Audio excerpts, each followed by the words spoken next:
여러분 안녕하세요. 오늘은 여러분이 혹시 나중에 일본에서 생활하실 기회가 있다면 궁금해하실 것들이 뭐가 있을지 셀프로 Q&A를 진행해 보도록 하겠습니다. 이걸 하는 이유는 제가 일본 처음 살기 시작했을 때 정보를 찾고 싶은데 이게 짜잘한 것까지는 안 나오더라고요. 그래서 나중에 내가 혹시 도움이 될 때가 온다면 이런 걸 한번 해봐야겠다라고 생각을 해서 하게 됐고요. 혹시 이거 말고도 궁금하신 거 있으면 언제든지 댓글 남겨주세요. 일단 워홀이라고 가정하에 말씀드리면 도쿄랑 오사카랑 어디가 좋은지 고민하는 분들이 많이 계시는데요. 저는 그냥 그거 같아요. 서울이 좋은지 부산이 좋은지를 고르면 될 것 같아요. 서울이 좋으신 분들은 도쿄 가시면 되고 부산이 좋으면 오사카 오면 되고, 오사카를 고민을 하시는 분들 중에 간사이벤을 많이 쓰지 않을까 싶어서 고민하시는 분이 있는데 생각보다 1년 동안 저희가 간사이벤에 그렇게 막 쓰진 않아요. 여기서 외국인들 쓰는 간사이벤은 그리고 정해져 있기 때문에 간사이벤 때문에 나는 어학연수 갔는데 그래도 표준어를 배워야 되는 거 아니야? 이런 것 때문에 고민하시는 분은 크게 걱정을 안 하셔도 될 것 같아요. 네, 물가는 안 비싼지. 물가는 한국도 싼 물건이 있고 비싼 물건이 있잖아요. 그거랑 비슷한 것 같아요. 저는 크게 일본이 더 비싸다고 느끼지는 않고 있고 시급도 거의 기본 1,000엔 받을 수 있거든요. 그렇기 때문에 저는 그렇게 나쁘진 않은 것 같고 과일 같은 건 좀 비싼 것 같아요. 과일, 근데 대신 술이나 아이스크림 뭐 이런 건 싸고 초기 비용은 얼마나 드는지 저는 초기 비용은 한 200~300 정도 드는 것 같고 이사할 때는 200만 원 조금 안 되게 들었던 것 같아요. 그래서 초기 비용은 많을수록 좋다고는 하지만 대부분 오셔서 빨리 알바를 하는 편이기 때문에 뭐 그렇게까지 많이 안 들고 와도 될 것 같긴 해요. 물론 많이 들고 오면 그만큼 여유는 있겠죠. 한 달 생활비는 얼마나 드는지. 월세가 오사카 기준으로 말하면 거의 5만엔에서 6만엔대 사이예요. 그거에다가 뭐 핸드폰 공과보험 이런 거 다 해봤자 6만엔에서 많으면 7만엔대 되겠죠? 근데 진짜 워홀의 경우는 월급이 한 15만엔 이상 벌 수도 있기 때문에 그걸 내고도 여유 있는 생활을 할 수 있고 전기, 가스 합쳐서 4,000엔 미만, 3,000 얼마가 나왔어요. 그리고 이거는 집에 따라 달라요. 집에 이게 전기, 가스비 포함인 데도 있고 아니기 때문에 일본어가 많이 느는가? 일본어는 딱히 워홀을 왔다고 일본어가 막 늘진 않는 것 같아요. 자기가 어떻게 노력을 하고 어떤 환경에 들어가는지에 따라 일본어를 늘고 안 늘고가 결정되는 것 같고 오사카에 와도 솔직히 일본어 안 해도 먹고 살 수 있거든요. 그 어떤 환경에 있느냐가 중요한 것 같아요. 친구는 알바 같아요, 역시. 워홀이면 알바고 저는 블로그나 인스타, 뭐 유튜브 이런 걸로도 친해질 수 있다고 생각을 하고 그런 경험이 있기 때문에 추천입니다. 그리고 친구용이 아니더라도 뭔가 기록으로 남겨놓는 게 좋거든요. 일본 생활이 생각보다 빨리 지나가기 때문에 저는 블로그에 일기 쓰시는 걸 추천합니다. 일본은 못해도 알바 가능한가요? 완전 가능. 대신에 알바할 수 있는 범위가 되게 제한적이고 할 수 있는 일도 좀 적겠죠. 한식당도 물론 일본어를 써요. 하지만 비교적 적게 쓸 수도 있기 때문에 쉬운 알바 위주로 찾다가 점점 이제 일본인만 있는 곳으로 가는 것도 저는 괜찮은 것 같아요. 그리고 한국 가게랑 일본 가게의 장단점이 있는데요. 알바할 때 일본 가게는 일단 시프트가 제때 잘 나와요. 빨리빨리. 그리고 먼저 나와요. 예를 들면 뭐 15일 먼저 나오거나 한 달 전에 나오거나. 근데 한국 가게는 이것도 뭐 가게별로 다른데 저는 대부분 시프트가 늦게 나왔고 막 자주 바뀌고 이랬기 때문에 저는 일본 가게가 시프트가 더 좋은 것 같고요. 그리고 칼퇴를 못해요, 한국 가게는. 물론 칼퇴가 가능한 곳도 있고 칼퇴를 할 수도 있지만 약간 그런 거 있잖아요. 막 바쁜데 나만 괜히 나가기 좀 그렇고 이래서 도와주다 보면 못 가는 거 있죠. 그런 게 있는데 일본은 그냥 딱 시간 되면 그냥 끝. 그리고 만약에 잔업을 하게 돼도 그만큼의 돈을 받을 수 있기 때문에 저는 좋은 것 같습니다. 물론 한국 가게를 가면 한국인들이랑 친해질 수 있기 때문에 그것도 좋긴 한데 저는 그냥 일본 가게를 추천드려요. 그리고 알바 중에 한국과 다른 것이 있다면 일본 알바는 앉으면 안 되고 핸드폰 절대 만지면 안 되고 휴게를 무조건 가야 돼요. 일정 시간 이상 일을 하게 되면 무조건 휴게를 가요.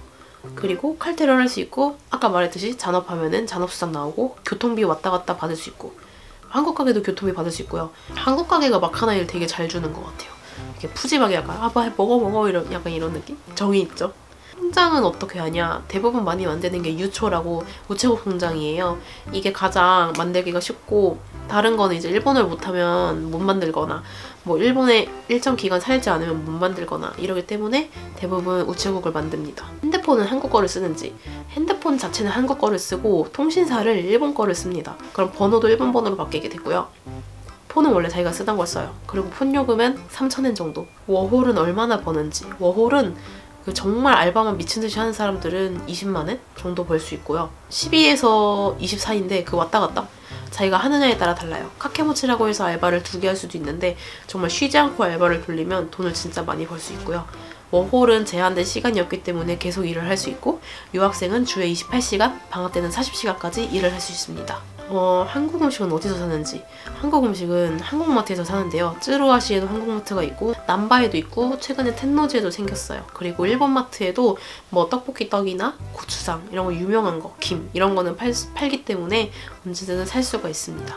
그리고 신라면이 되게 많아요. 편의점에도 신라면은 꼭 있어요. 그리고 집 구할 때는 어떻게 하는지. 집 구할 때는 한국 부동산인지 일본 부동산인지를 먼저 정하신 다음에 그 안에서도 또 여러 가지가 있잖아요. 일본도 집 구할 때 그 방 찾는 어플도 있고 사이트도 있고 직접 부동산을 갈 수도 있는 거고 방 종류도 너무 다양하기 때문에 그건 자기한테 맞는 거를 하는 게 좋고요.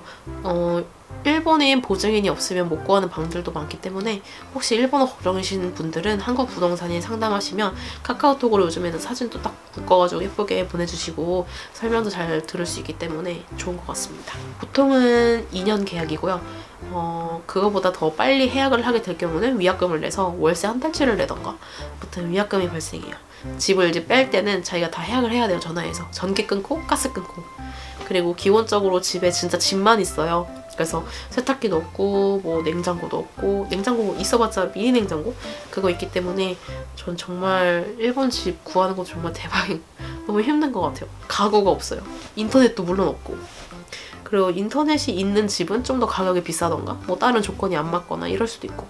그리고 부엌이 정말 좁습니다. 어느 지역에 많이 사는지. 이것도 사람에 따라 달라요. 자기가 만약에 알바를 우메다에서 한다. 그럼 우메다 근처로 집을 구하면 되는 거고 남바에 살고 싶다. 그럼 뭐 남바에서 구하면 되고 많이 사는 거는 이마자토에 많이 살더라고요. 제 주변 친구들은. 하지만 저는 남바 근처에 살고 있습니다. 날씨는 어떤지 좀 더 빨리 따뜻해지는 편인 것 같아요. 그리고 여름에 진짜 덥고 겨울에는 온도는 높지만 바람이 너무 추워요. 그리고 난방이 전혀 안 되기 때문에 바닥에 난방 같은 게 없어서 너무 힘들어요. 그 히터를 틀어서 공기를 데피는데 그게 되게 목에도 안 좋고 좀 건조한 느낌이 나거든요. 그리고 배달 음식은 어떻게 먹는지. 요즘에 배달 어플도 많이 생겼고요. 우버이츠나 디디, 메뉴, 푸드판다 등 대마이칸 되게 많이 생기고 있는 추세고 자전거나 오토바이로 배달을 오세요. 그래서 대신 배달 수수료도 나가고 가게에서 먹는 것보다도 가격이 더 비싸요. 하지만 편리함을 위해서라면 뭐 그냥 감수하고 먹는 느낌? 그리고 한국 가게들도 많이 생겼고 한국 치킨도 많이 생겼고 최근에 이제 한국 체인점들도 오사카에 많이 들어오고 있기 때문에 뭐 도쿄에 사시면 그런 거 그리우면 시노쿠보로 가면 되고. 일본 미용실은 어떤지 제 친구의 경험으로 봤을 때 파마는 정말 아닌 것 같고요. 열 처리를 안 해주더라고요. 그냥 말고 약품 딱 바른 다음에 기다리고 바로 풀어서 그날 다 풀렸어요, 친구가. 그래서 저는 미용실을 잘 안 가는데 대신 염색 같은 거는 조금 더 저렴한 편인 것 같아요. 커트도 비싸요. 약간 사람의 기술이 많이 들어갈수록 비싼 것 같아요. 은행에 대해 얘기해보자면 은행 ATM이 주말에 안 여는 데가 있어요. 우리나라 같은 경우는 ATM은 계속 돌아가잖아요. 근데 여기는 뭐 몇 시 넘으면 수수료도 많이 붙고 타 은행으로 계좌이체할 때도 거의 막 400엔? 4,5천원 들고 막 ATM 주말에 안 여는 경우도 있어서 막 번화가 나가야 되고 좀 아날로그 같아요. 한국 돈을 쓸 수 있나요? 한국 돈도 쓸 수 있어요. 카드 있잖아요. 그거 그냥 ATM에 아무데나 넣으면 바로 일본 엔화를 뽑을 수 있거든요. 대신 수수료 조금 붙고 환율 같은 거 생각하면 조금 더 비쌀 수는 있는데 급하면 한국 돈도 언제든 쓸 수 있다는 거. 마지막으로 워홀 왔을 때 여러분이 했으면 좋겠는 거는 저는 여행을 많이 가고 그거 자기가 했던 거에 대해 기록을 많이 남겼으면 좋겠어요. 진짜 생각보다 시간이 빨리 가고 내가 뭐 했지? 이런 게 되게 많거든요. 그리고 여행은 정말 무조건 많이 갔으면 좋겠어요. 그리고 만약에 워홀에서 유학으로 바꾸실 계획이 있는 분이라면 워홀 때 돈을 정말 많이 모아 놓으시는 걸 추천합니다. 유학생이 되면 돈이 진짜 없어요. 생활비가 거의 반타작이 난다고 봐야 되고, 유학생은 일하는 시간이 정해져 있고 학교 다니면서 같이 하기도 힘들기 때문에, 물론 하는 분도 있지만 전 무조건 돈을 많이 모으라고 하고 싶어요. 네, 이상으로 제가 일단 생각나는 것만 파바방 말해봤는데 혹시 더 궁금한 거 있으시거나 진짜 사소한 것도 괜찮으니까요.